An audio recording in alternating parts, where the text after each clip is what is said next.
Lord. ప్రియ దేవుని జనాంగమా, మనం ఈరోజు దేవుని వాగ్దానం వినబోతున్నాం. హల్లెలూయా. యెరెమయా 31 చాప్టర్ 17. రాబోవు కాలమునందు నీకు మేలు కలుగును. హల్లెలూయా.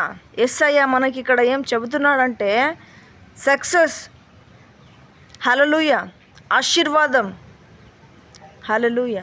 ఆయన నీకు ఇవ్వాలని దాచిపెట్టుకున్న ప్రతి ఒక్కటి ఫలాన్ని కూడా నువ్వు పొందుకోబోతున్నావంట. కంగ్రాచ్యులేషన్స్. హల్లెలూయా. దేవుడు చెబుతున్నాడు కదా, అందుకని మీకు ఒక శుభవార్త, చక్కటి శుభవార్త ఈరోజు దేవుడు తీసుకొచ్చాడు. నువ్వు ఇన్నాళ్ళు కన్నీటితో, హల్లెలూయా, కన్నీటితో విశ్వాసంతో ప్రార్థన చేస్తూ, మోకాలతో ప్రార్థన చేస్తూ, ఉపవాసంతో ప్రార్థన చేస్తూ, సువార్తను చెబుతూ, ప్రతి ఒక్క బిడ్డలకి కూడా ఆయన ప్రేమ గురించి నువ్వు తెలుసుకుని వేరే వాళ్ళు తెలుసుకోవాలాగా నువ్వు ప్రార్థిస్తూ, తపన పడుతూ, కన్నీటి విడుచుతూ, హల్లెలూయా, ఆత్మ కొరకు భారంగా నువ్వు ప్రార్థిస్తూ ఉన్నావు కదా, ఆయన చూశాడంట. Praise lord. ప్రియ దేవుని సంగమా, దేవుడు మనకు చెబుతున్నాడు ఇక్కడ. హల్లెలూయా.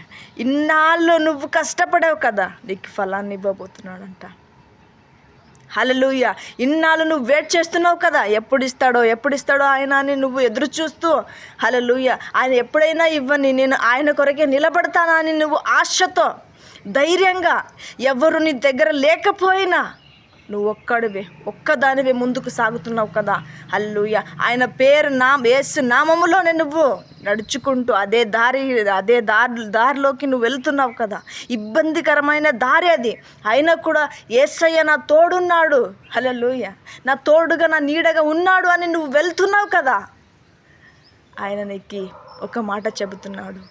హల్లెలూయా. ఒక మాట విని ఇంకా ముందుకు వెళ్ళని చెబుతున్నాడు.